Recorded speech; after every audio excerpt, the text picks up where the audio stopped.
அதாவது நம்முடைய தஞ்சையில் நடத்திய மாநாட்டில் பெரிய ஒரு சிறந்த கண்காட்சி ஒன்று வச்சிருந்தோம். கல்வி கண்காட்சி, அறிவியல் கண்காட்சி, இப்படி பலவிதமான கண்காட்சிகள் வச்சிருந்தோம். அதுல ஒரு கண்காட்சி என்னன்னு கேட்டா, அவரை சுத்தி காட்டுறது சின்ன சின்ன பொம்மைகள் மாதிரி செஞ்சு, அந்த காலத்தில் காபத்துல்லா எப்படி இருந்தது, அதை சுத்தி எப்படி சிலைகள்லாம் இருந்தது, அந்த காலத்தில் பெருமுடைய கால வரலாற்றை சொல்லும் பொழுது அந்த வரலாற்று காலத்தில் என்னென்னலாம் செஞ்சாங்க அப்படிங்கிறத சின்ன சின்ன அளவுக்கு நினைஞ்சிருந்தோம், அதை செஞ்சு வச்சிருந்தோம். இது மாதிரி பொம்மைகளாக நம்ம செஞ்சு வச்சோம்னு சொன்னா நாளைக்கு வழிபடக்கூடியதாக மாறிடுமே அப்படிங்கிற வகையில் கேட்கிறாரு. அது மாறாது. முதல்ல அப்படி செய்யலாமா, பொம்மைகளை வச்சுக்கலாமான்னு கேட்டா, சின்ன அளவுல உள்ள ஒரு பொம்மையை வைத்துக் கொள்வதற்கு மார்க்கத்தில் அனுமதி இருக்கிறது. எப்படி அனுமதி இருக்கிறது? நபிகள் நாயகம் ஸல்லல்லாஹு அலைஹி வஸல்லம் அவர்கள் வீட்டுக்கு வர்றாங்க. வரும்போது ஆயிஷா ரலியல்லாஹு அன்ஹா அவர்கள் ஒரு குதிரை பொம்மையை வச்சு விளையாடிட்டு இருக்கிறாங்க. அந்த குதிரை பொம்மை கூட சாதாரண பொம்மை கிடையாது, அது கூட தெய்வீக அம்சம் சொல்லக்கூடிய ஒரு பொம்மை தான். குதிரைக்கு 2 ரெக்கை இருக்குது.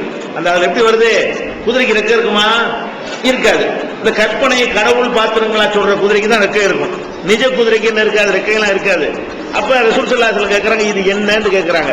அப்ப ஆயிஷா நாயகி சொல்றாங்க, இது குதிரை அப்படிங்கிறாங்க. அப்ப ரசூல் ஸல்லல்லாஹு அலைஹி வஸல்லம் கேட்கறாங்க, ஃபர்சுன் லஹு ஜினாஹானி, குதிரைக்கு 2 ரெக்கை வேற இருக்குமோ? ரசூலுல்லாஹ் கேட்கறாங்க. இது கண்டிக்கல.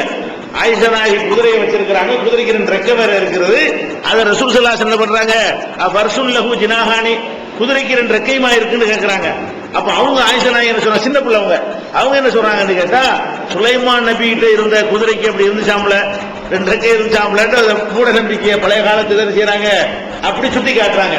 அப்ப ரசூல் ஸல்லல்லாஹு அலைஹி வஸல்லம் இவங்க சொன்ன பதிலை கேட்டுட்டு சிரிச்சாங்கன்னு வருது. சிரிக்கும் போது ரசூலுல்லாஹ் எப்பவுமே வாய் விட்டு சிரிக்க மாட்டாங்க. 2-3 சந்தர்ப்பத்தில் அப்படி சிரிச்சிருக்கிறாங்க. அப்ப ஆயிஷா நாயகி சொல்றாங்க, அவங்க சிரிச்சார்கள், ஹத்தா பதத்து நவாஜிது, கடவாய் பொருட்கள் தெரியும் அளவுக்கு சிரிச்சாங்க. இந்த ஆயிஷா நாயகி சொன்ன பதிலை கேட்டுட்டு கடம் வாய் விட்டு சிரிக்கிறதுமாங்கல்ல, அந்த மாதிரி ரசூல் ஸல்லல்லாஹு அலைஹி வஸல்லம் அவர்கள் சிரித்தார்கள் பார்க்கணும். அப்ப இது ஒரு குதிரை பொம்மை தான். இந்த குதிரை பொம்மை கூட நடைமுறையில் இல்லாத ஒரு டிஃபரெண்டான, உலகத்தில் எந்த குதிரைக்கு எந்த காலகட்டத்திலையும் குதிரைக்கு ரெக்கை இருந்தது கிடையாது. நடைமுறையில் இல்லாத ஒரு பொம்மை தான். அது விளையாட்டுக்காக வேண்டி வைத்திருக்கும் பொழுது ரசூல் ஸல்லல்லாஹு அலைஹி வஸல்லம் செய்யல, தடுக்கல. நம்ம அந்த கண்காட்சியில் வச்சிருந்தோமே, கண்காட்சி முடிஞ்ச பிறகு எங்க இப்ப எங்கேயாவது கண்ணாடி பெட்டில் பாதுகாத்து வச்சிருக்கிறோமா?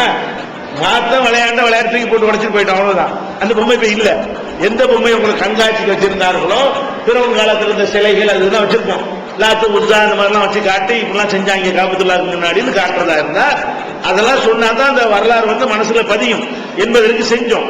அதுக்கு ஏதாவது மரியாதை நம்ம நடத்தணுமா? கண்காட்சி முடிஞ்சு எல்லாத்தையும் நீங்க உடைச்சு போட்டு நினைச்சிட்டோம், வந்துவிட்டோம். அப்ப அந்த மாதிரி எல்லாம் இதை பார்த்துட்டுலாம் என்ன செய்ய மாட்டாங்க, அதை போய் தெய்வமோட ஆக்கிட மாட்டாங்க. நம்ம விட்டாதான் ஆக்க முடியும். நம்ம தான் ரிமூவ் பண்ணிடுவோம், அழிச்சிருவோமே. நம்ம அழிக்கக்கூடிய ஒரு நிலையில அப்படிலாம் உண்டாகாது.